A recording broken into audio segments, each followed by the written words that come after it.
Well, hello, everybody, and welcome to another edition of Rowing Chat. Rowing Chat is the podcast for the sport of rowing. I started it in 2013, and I've been doing interviews with all sorts of interesting people in and around the sport ever since on a semi-regular basis.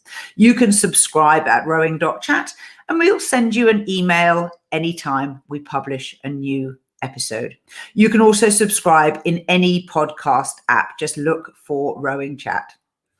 I'm Rebecca Caro, and I'm kicking off today with a quick request to all our listeners. Each year I publish a book which I edit called Rowing Tales. It's an anthology of short stories and anecdotes told to me by all sorts of people. Some people send them in. Sometimes I pick up stories off social media. Other times I ask my interview guests if they have a story to tell. If you've got a story that you'd like included this year, just send it to me, rebecca@caro.com, or you can record an MP3 file and send me that if it's easier to say your story rather than write it out typing longhand. But please do it the minute you hear this, because I'm going to be putting the book to bed and finishing the editing by the end of September 2021. Now, I'm delighted today to welcome as my guest to Rowing Chat, Tristan Mayglothling. Welcome. Hiya. It's great to have you here. And I would love you to kick off by telling the listeners just a bit about you and your personal background in rowing. Okay, so basically I'm not very old, but my whole life has basically been around rowing. So both my parents coached at different levels, and so I then took up rowing at about 15, just after the Sydney Olympics, and then quite enjoyed it. And then my hockey coach sort of put me under pressure that I shouldn't be missing training, and my rowing coaches didn't. They were quite happy with me being there when I could and couldn't be. So I think from there I think the thing that you would say is don't sort of tell a belligerent, 16-year-old what he should and shouldn't be doing, because I just said to the hockey coach, well, I'll go and do that then, because they're sort of leaving me to it. So I took up rowing. I quite enjoyed it. It's pretty hard. I'm not sure that I totally loved it though. So I was 18, I got into coaching with the idea that I think that my experience was you could either have fun or win. So if you were trying to win, you had to be very serious, and if you wanted to have fun, then you weren't taking it seriously enough. And that's not a slight on anyone who coached me. That was just my experience. So I sort of took up coaching with an idea that I think you can probably do both. I think you can have fun and be successful. And then I've basically been coaching ever since. I did say when I started I'd stop when I found a grown-up job, and I haven't yet. So yeah, I'm still doing it. Don't tempt fate. Please, no. Listeners, don't offer the man a real job. Yeah. Now, your coaching has taken you overseas as well as in the UK. Having been to different places, have you noticed any differences between the way things are here in the UK compared with abroad? So I went to Australia for a bit. I'd say they're quite similar in terms of how things are done. Their national championships are incredible though. So that's the culmination of their domestic season at the end of March. And but you have all the Olympians there representing their clubs, and then you have the junior, sort of our equivalent of national schools at the same time. So basically any rower and every rower is there at the same time. I thought that was pretty incredible. There is a slight difference when I went to Denmark. So I went for a short period of time as a consultant. So I was only there for a couple of months working with their junior and under 23 group. And so I don't know much about what they do in the winter, but I know what they were doing in the summer with their Olympians was, the lightweight men's four, for example, would paddle out to the lake, which is a couple of 100 meters, and then just rate 38 for 16k and then come back in. Yeah, which I'd never seen before. And at the time, so I was there in 2011. Right. At the time, people talked about that they did this, but they weren't sure because they'd not been there and not seen it themselves. But yeah, that's my memory is that the lightweight double that won gold in London would do 500-meter pieces in the middle of the lake with Fee, who was the single sculler, and then the lightweight 4 would do 16k of rate 38 alongside the lightweight 8, and the lightweight 4 was funded, the lightweight 8 less so. So everyone in the 8 was trying to get in the 4, and it was just a race basically. Yeah, so it was incredible. I remember the first time I saw them, and they just, you know, one side holds it up, the other one rows around, and off they go again. And I think my experience of living abroad was incredible, but also the ideas that you get and the fact that you see things done differently, and why are they done that way. I would recommend working abroad to anyone who's able to. It's a brilliant experience. And also the Danes' English was incredible, but when you're coaching juniors, it is incredibly good English, but it's not their first language, and so you end up realizing how you coach, you have to be quite clear in what you're asking, because they're listening in English, turning it to Danish, doing what you've asked, and then giving feedback, then turning it to English and coming back to you. So I think if you made things you spoke too much or spoke with too much jargon, there was a slight. So I think with people, when they go abroad to a country where English isn't the first language, you just bear that in mind, that how you coach needs to be quite clear and consistent, so that they don't have to try and translate in their own mind whilst they're putting the blade in and pushing as hard as they can. Understood.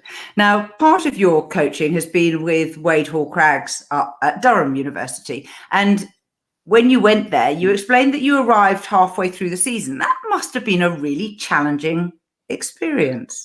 Yeah, so I went up to take over the women. They at the time they still are. They were a high performance funded program for university rowing. So they just finished 8's Head. I don't know that it had gone particularly well.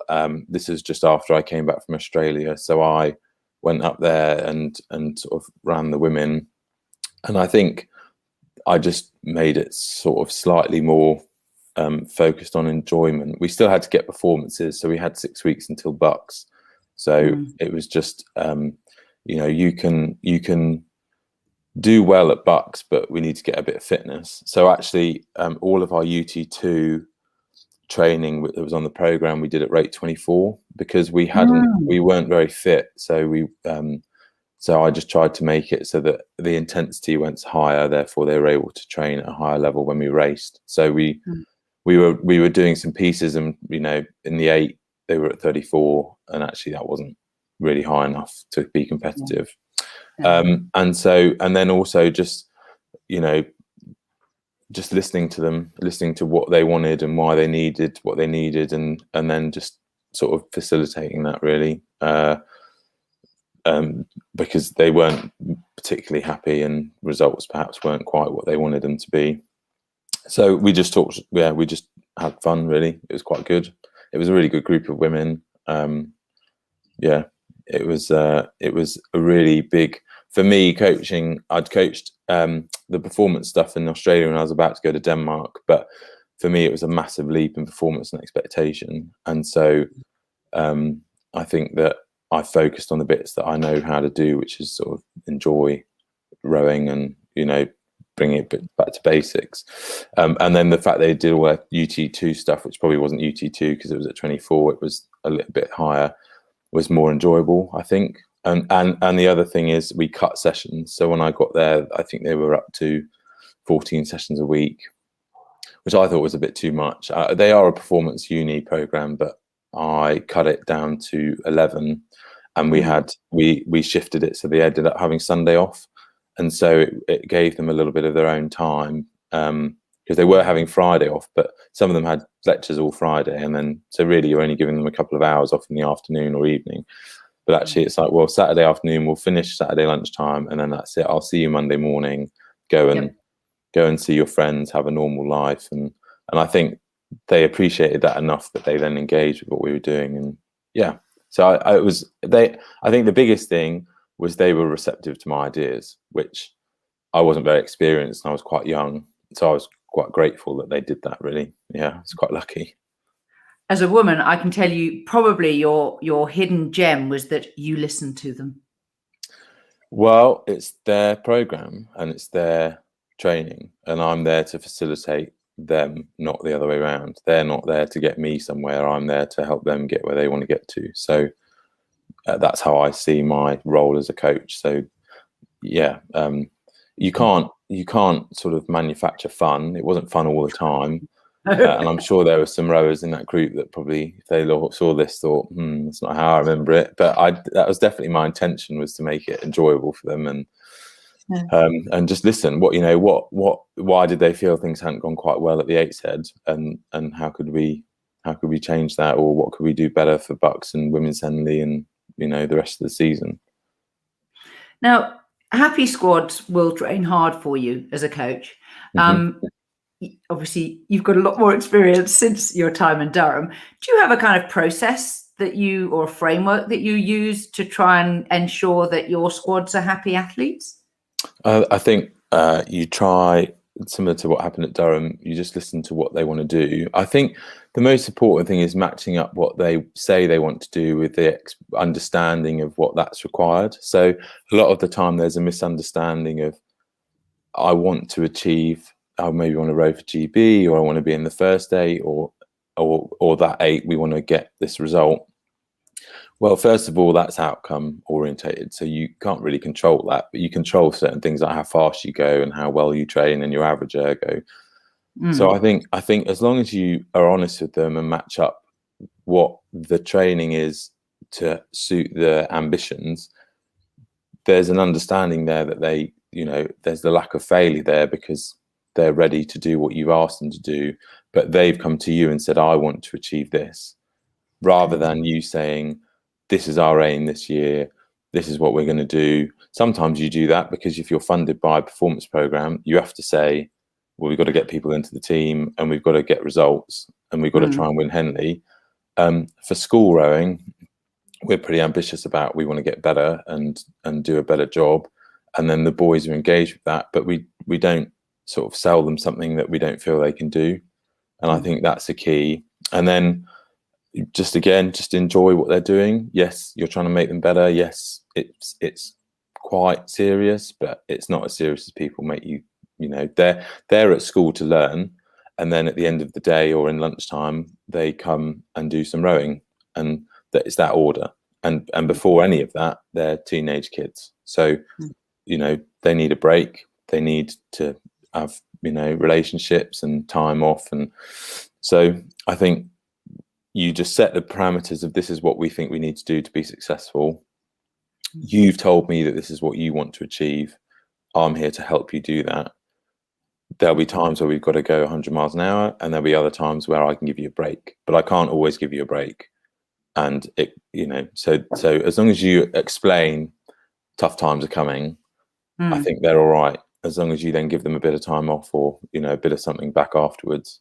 And also going on training camp, where you go on camp with teenagers matters. So when you go on camp, where you go on camp, what you're going to get out of that camp. I think for 3 years with Teddy's, 2 years, sorry, we went to Seville in December, end of December.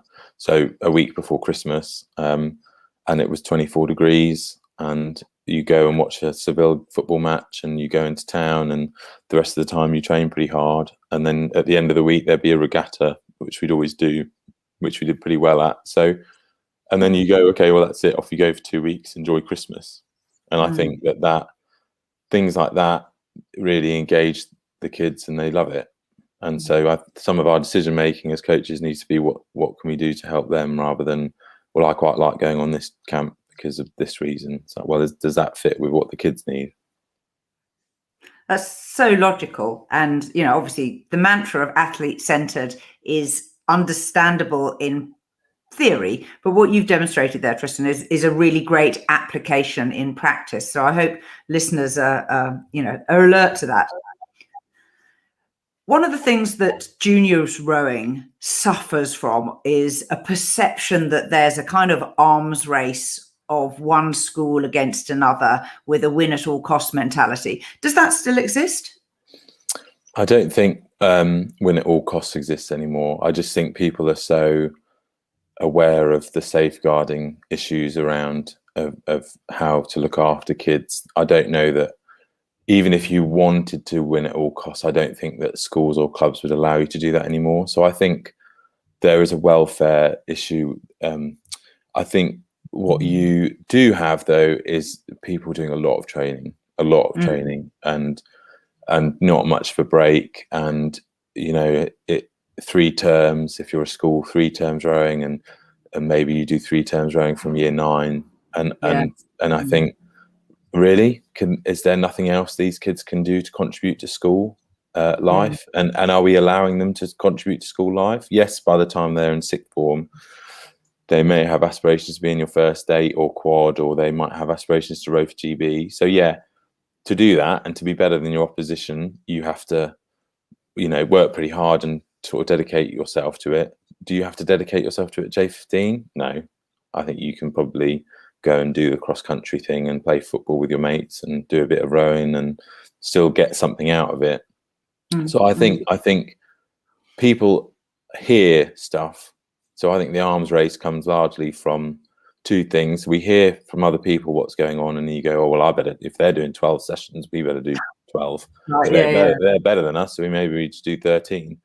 And then I also think, so I'm a professional coach, and that's the only job I've ever done apart from when I washed up in a pub when I was 16. So I don't know how to coach voluntarily. I've never done it before. I imagine it's just the same. But there's a lot of professional coaches whose job is to somehow get something on their CV for themselves to justify what they're doing, who they are, but also maybe work their way up the ladder to get a better job. We're not all looking to do that, but that's the, you know, way of professional work. And I think that that's increased, and therefore the standard is stronger, the depth is bigger, because more and more people know what they're doing. And not that volunteers don't, but the arms race could somehow come from the fact that those professionals need to drive performance to get a better job. And I'd just suggest that just when you apply for a job, or you're doing a job, just do the job you've got, or apply for the job you're applying for. Don't apply for the next job. So, for example, if we advertise for a J15 coach, apply to be the J15 coach. Don't apply to be the J15 coach and in your interview talk to me about how you want to coach the first 8, because that's not the job. That's the next job. And so just do a good job with what you're doing, and you'll get there. And I think that these things impact how much the juniors do and what the expectation is. And I don't know that it's an all costs, because I don't think that would be allowed. And I also think coaches are a bit more experienced now, but it is certainly all encompassing. I think, I don't know that that's necessary. It might be great, but I don't know if it's necessary. So if you can put some little bits of cross training into your program, they're probably still getting some skills that they might use when they're older, like the ability to catch, for example. That will be handy. Yeah. We're watching rowers. Oh, I've left my water bottle on the back. Here, throw it to me. Yeah. Or you have an 8, and the one that's left their water bottle, you just look through and scan which one you think will catch it, and go, well, I'll give it to them. I'll throw it to them. Yeah, he can pass it down, or she can give it to you. Yeah. Funny. The other thing I've seen done is you put it onto the tip of the blade, and then they pull the oar towards them, having to keep it balanced. Yeah, we tried that once. Never again. Oh, okay. Yeah. Expensive water bottle, was it? It wasn't, but it wasn't usable after that. No.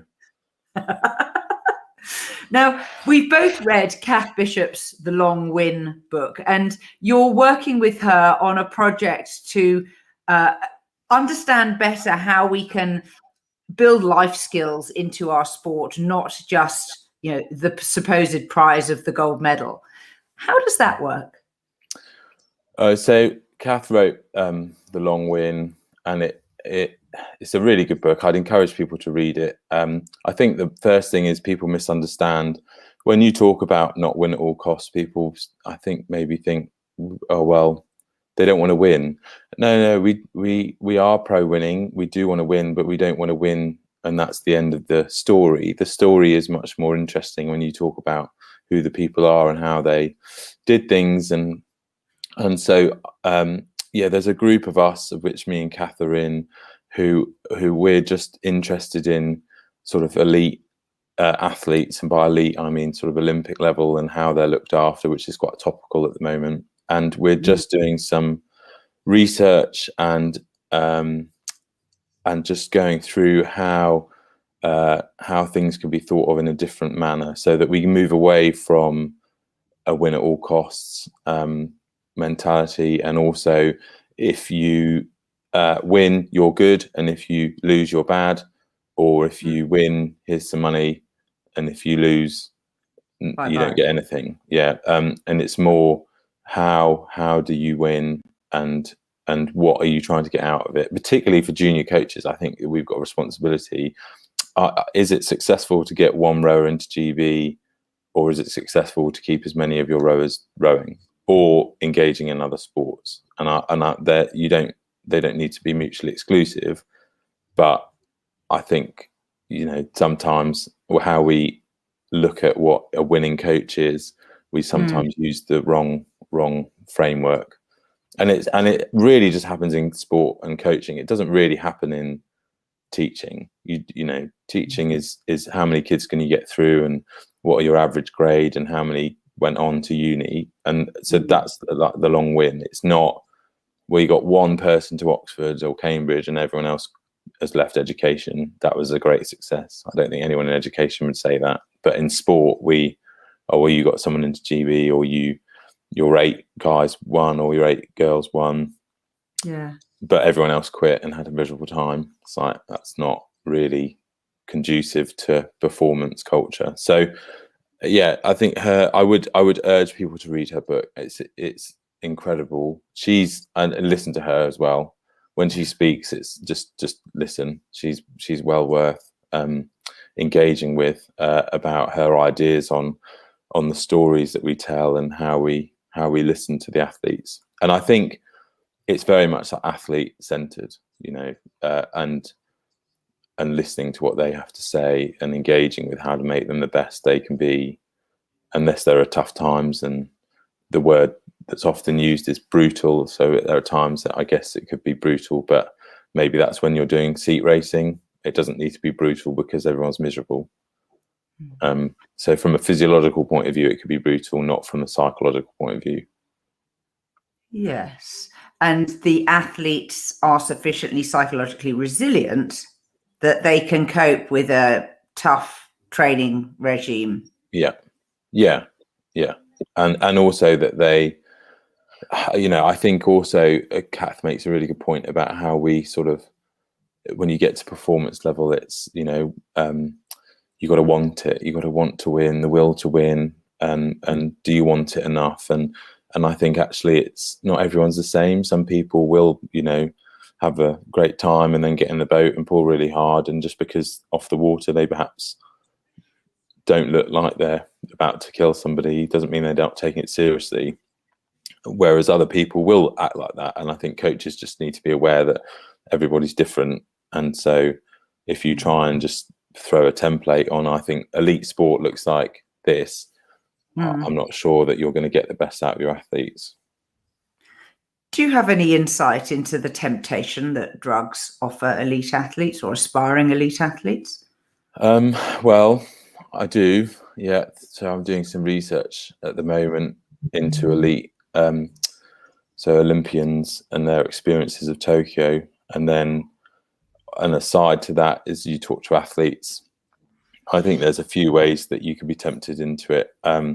Supplements, I think how we engage with whether they're good, they're you don't know what you're getting, so you can get batch tested, but it's pretty unregulated, so anything could be in there that could get a failed test. I also think we in this country have a really poor outlook on what is performance enhancing and what is going to risk health. So I would frame doping, research I do is on athlete welfare. I would frame doping as an athlete welfare issue, not an integrity or performance issue. So at some point, by taking too much of something that you're not meant to, you're going to have, yes, a performance gain, but also surely a health risk. And so that's abuse. You're abusing athletes. And I think it's largely packaged here in the UK that's clever. And as long as you're not breaking the WADA code, you're being very clever, and you know, take this, it's not illegal, or you can take up to this amount of this, that's not illegal. Well, no, but it's probably going to cause a risk to the athlete's health. So you can't be pro athlete welfare and push performance enhancing drugs up to a certain level. So yes, it might not break the WADA code, but I think that we're framing things in this country that we're really clever and we're not cheating. And I think, okay, well, maybe you're not cheating, but you're probably risking the health of athletes. And so that there must be some repercussion for that. It's a bit like when they put sleeping policeman humps down a road. People drive at the maximum speed they possibly can in order not to have their exhaust pipe hit the bump. Yeah. And it strikes me from what you've just said that, you know, the limits of acceptable drug use will determine the behaviours unless that attitude changes. Yeah, and also I think it's seen as clever because, you know, such and such isn't on the WADA list yet, so we're going to use this until it's on the list. And that's really clever because we're gaming the system, and aren't we really smart? And lots of people have made a lot of money selling themselves as that. And actually, from a athlete welfare view, I just think that's abuse, really. If you make an athlete take something that they probably don't need to take, or don't need to take to that level, I think we should probably look beyond just performance enhancing, and also as to whether it's necessary. And unfortunately, that seems to be the direction we're going now. Interest in making not just rowing but athletes go better is really important. But now people are spending a lot of time and effort into what can we give them that's legal, so they're not doping. But I would suggest that it probably, naively, don't do it. It's not worth it to the athlete's risk. You know, maybe it might not have anything to do with when they're an athlete, but 20 years from now, when they've got a young family and the repercussions of what happened, it's not worth it. Where do you hear these rumours? I'm told them by the people that are involved. That's one of the burdens of being a researcher, is that you get told things off the record, or you get told things confidentiality in part of your research. So yeah, it's really, and I speak out against it quite a lot, and I get challenged a lot, and that's great. I think it's good to be challenged, but I think that we're not in a great place, really, in sport, not just in not necessarily really in rowing, actually, just in general, across sport, across countries. I think athletes are now seen as a commodity to sell, marketing and broadcasting, and then for people's careers. Just today, overnight in America, there's been a Senate hearing about Larry Nassar from the US Gymnastics, and the role that even up to the FBI and the Department of Justice had in Nassar continuing. And you think, okay, well, how has this happened? And that's what I do. So I'll talk to the athletes and I'll find out. And that what drives me is that if that never happens again, that would be great.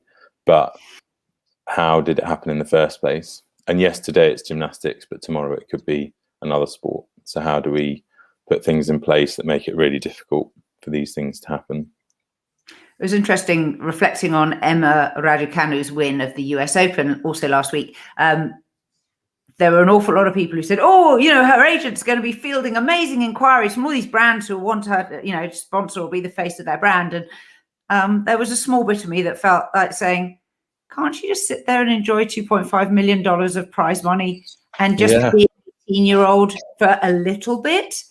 You know, is her career really going to be terminally hurt by not launching her into being the face of different brands and just let her be an athlete and a very professional young woman? Yeah. Well, I do think there's a gender thing there. I think, or a sex thing, sorry, there, that I don't know, you know, because she's young and an attractive woman and she's done well, you know, oh, we must market her because she looks good. Well, she plays tennis pretty well, so maybe she should just carry on doing that and leave her alone. And I don't know that we would impose those things on a man if it was a young 18-year-old. Well, Andy Murray wasn't 18, but when he won, I don't remember people falling over themselves to say that he, you know, his endorsements. And it's like, she just won, like you say, just she won. Let her enjoy it. Isn't this fantastic? She's like really refreshing how she talks about success and winning, and for someone who's 18, that's incredible. There were lots of people who had lots of opinions on her success and how it came about. And I think it's fantastic, but just let her, like you say, let her enjoy it. The hot takes don't need to be quite so hot. But I think everybody seems to, these things happen now and people gravitate to them because there's a story to be written or a, you know, video to have or a click or a link or a like or and actually, yeah, just it was a 18-year-old against 18-year-old, fantastic tennis game. Both of them played amazingly. Neither of them seemed to be inhibited by the fact they're in the final, and because Raducanu won, does that mean that it was success? Because I'd say that the woman who made the final also had a pretty successful tournament, and I'd say Raducanu had a pretty successful Wimbledon, but we still frame it as you won, you're good, you lost, you're bad. So she won, so everyone's saying she's really good. Well, I think she was probably pretty good before she won. I'm going to give you a magic wand to wave and have one wish of something you change in the world as you see it. What would it be? In the world, yeah, I think for rowing, I would like to see us collaborate more. I think we're pretty good at collaborating, and this links in with what Cath Bishop writes about. I think we're pretty good about collaborating to a certain point if we're not threatened by those that we're collaborating with. So if it's a slower crew or a crew or club that's not going to compete with us. So I think we're quite good at collaborating on that. I don't think we're very good at collaborating when it then comes to maybe we're both going for the same thing and we're similar. But I think collaboration would lead to more innovation. And if we got together and talked about how we could develop rowing and how things could evolve, rather than trying to keep our cards close to our chest and keep secrets. So I would say in rowing, I would be keen for there to be greater collaboration, which I believe would then lead to innovation. I think we've had innovation on equipment. I don't know that we've had that much innovation on how we race and what we do. And I'm sure if we got together and a group of us, not necessarily me, but just a group of people work together, the standard of things would go up. And the fact that it might not be our crew, I don't necessarily think that matters. I had a drink with a supposed rival last night, and we were sharing lots of ideas about what we're doing to try and get our programs to be better. And I would see them as quite a rival, but I don't want them to go slowly. I would like them to go as fast as they can, and then it's up to me for us to go as fast as we can. So I see that as, you know, that's going to make me think about things differently because they've given me some good ideas. Or so I think, yeah, if I had a wand for rowing, it would be collaboration to lead to innovation. That would be my thing. I think collaboration is a particularly feminine mindset, and I definitely encourage it. I love your description of what's possible. One of the things that perhaps we could look at in the UK is how the hell could we reinvigorate the national championships? There are lots of pressures on the national championships, which are very different from the Australian champs that you described. But it can't be beyond the wit of man to come up with some good discussions. And in the same sort of way that you may have followed a couple of years ago, Ireland pulled together a citizens' council to review 2 very substantial changes in their law. And they pulled 60 people who were voters from all walks of life across the country. And they listened to experts, they listened to religious people, they listened to anyone who had a point of view, who was deemed to have a valid point of view around these 2 issues. And then the group came up with some recommendations that they put to Parliament and said, try and write a law that fits around this, because this is where we think the world could be. And I just thought, what a brilliant way to do it. Speak to the man or woman on the street who is in the thick of life as they see it, and then let's have a look at the situation. And some of those people that it'll be here, it'll be really important to them, and so they'll be really keen. And then other people, it will just be oh well, I've not really thought about that, but logically perhaps this makes sense. And I think those different levels of investment, I think sometimes we can get a bit lost in stuff that we feel really passionate and it's here, and actually sometimes you need people who just step in from outside and say, well, have you thought about doing it like this, or why don't you do it like that? And we're so oh no, I hadn't even thought about that. Why wouldn't we run the event at this time and have it here and do it this way? That's brilliant. Great. Let's see if that works. I think there's something about the way amateur sport is run, that actually the expectation is that all of the leadership has to come from the people who are on the most senior bodies in the land, and that actually two-way communication and allowing ideas to filter up and down might produce some different outcomes. Now, I'm working really hard here in New Zealand on masters rowing, and some of the structural problems that prevent the sport being more successful. And by successful, I mean more people doing it, not necessarily races. And one of the big challenges is that the time of day that people can go rowing, when the boats are available, who might be there to take a bunch of mums out on the water after they drop their kids off at school. I mean, I'm characterizing to make a point, but the fact is that our boats sit idle for something like 22 hours a day. And then everyone wants them at the same time. And everyone, So, I think that there are some things that could be done a little differently. But again, you've got to have a mindset of going, well, why don't we try something? So something I'm trying right now is, can we teach beginners to scull using pontoon floats like the Paralympians use, rather than learn to row boats, which are flat and stable? I don't know, but we're gonna try it. Yeah, that's great. Yeah, would that be your one thing? No, my one thing would be to get the world of rowing to treat masters seriously, to give them good equipment, coaching, structure, and organization insofar as they want it, and to try and make them more included. One of the big challenges for a large number of domestic rowing that is not high performance rowing and not aspirationally high performance. So average town rowing club is that it has a membership that's very hourglass shaped. So it has old people, very few people who are in their 20s, and there are a very large number of kids. And we could do a lot more to enable and facilitate clubs to be successful in different ways, by getting the parents of the kids into the sport in a participatory, not necessarily a competitive way.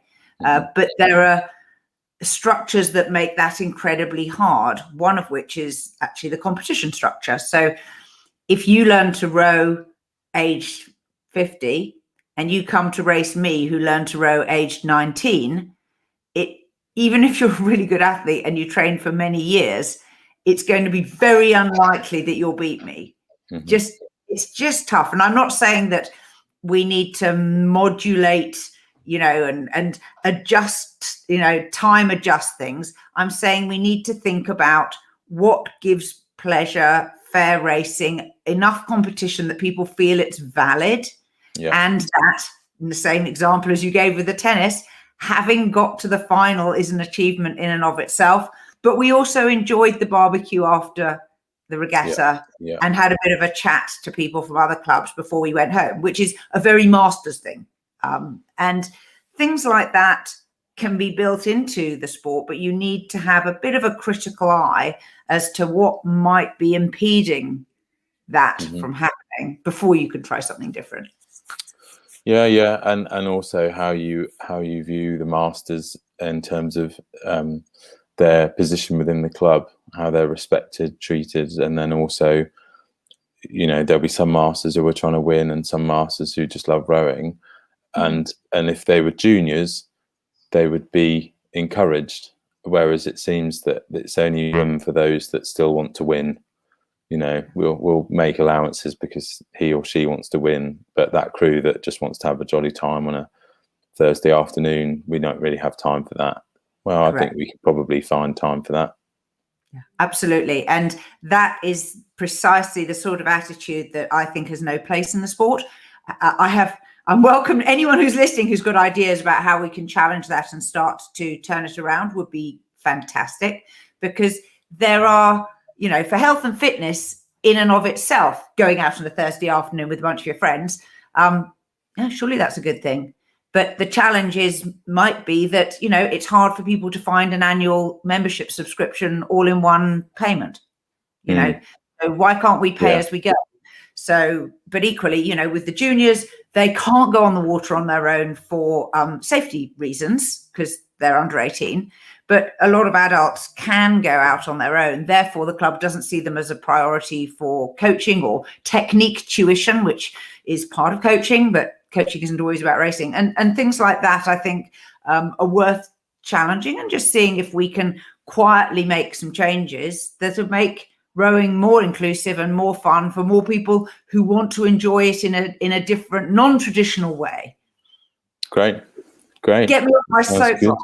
Yeah, but that sounds great. Good luck. Well, yeah, I'm on it. Trust me. I've been on the journey for 2.5 years now, and I'm looking for other people who want to advocate for masters. Contact me later, peeps. Now, Tristan, I want to end up with a bit of fun. As you know, the Rowing Tales book is being pulled together right now. Have you got a rowing tale you'd like to tell? I've just got one that I just flashed into my brain. It's not particularly marvelous, but it is one that I thought of as a coach. It probably gives a bit of an insight into how I work. So when I worked at Cheltenham College, we were trying to improve the standard of the rowing. And after 2 years, we started to get some quite good kids, which was really great. So we were rowing, and I was doing an exercise in a coxed 4 where the boys had their gates open. So the water was flat and we were working on their finish. So the gates were open. It's something that I used to do at Durham a lot as well. I've not done it on the tideway for obvious reasons. So the boys would row with their gates open. It was really good exercise with their finish, just to keep the position and make sure that the blade isn't rattling around in the gate. And also you have to be consistent with your hand heights and, you know, sort of help out the other side if they don't have any room, rather than just, you know, loving the fact that you've got a penthouse suite while they've got an outhouse with no room to tap down. So we're doing this exercise, and I hadn't seen, but a long way away, a launch went past, and then that tiny bit of wash, you know, a minute and a half later, caused the crew to fall in because none of their gates were shut. So they all fell in, and it was quite cold. I think it must have been around February time. So it was pretty cold in the water. And I decided to do that exercise about 3K from the boathouse. So I think there's some, you know, you can learn a lot by things. So one, if you're going to do that exercise, make sure there's no wash around. 2, probably don't do it if the risk of falling into really cold water is there. And 3, probably don't do it 3K away from your boathouse, where essentially it's, you know, okay, well, now you need to row it back and you're freezing cold, and that's not great. So I think it's just flashed into my brain. I'm sure I've got other tales across the years, but that one flashed into my brain of just, you afterwards, you think that was a really, really good idea, except for 3 really fundamental parts. And yeah, and then, so I've done the exercise since, but not far away from the boathouse and with no wash. So yeah, there you go. Coaches can learn from my mistake. I'm glad it didn't put you off your stride. Yeah. Now, Tristan, please tell the listeners where they can connect with you if they want to get in touch. Well, I don't really understand Instagram, and I don't feel that my life is interesting enough to take pictures of it. So I'm not really big on Instagram, but Twitter, I do like Twitter. So I think I'm at T Mayglothling on Twitter. And I love engaging with people. I love this, get in touch. It would be really good to hear people's thoughts on some of what I've said and challenge me and ask anything. Yeah, I don't have all the answers, and it would be good to learn some more. So that's probably the best way of getting in touch with me. Fantastic. Thank you. It's been an absolute delight having you on Rowing Chat for this hour together. And to our listeners, please subscribe, tell your friends, and I very much look forward to welcoming you again when I have another guest on Rowing Chat next month. Till next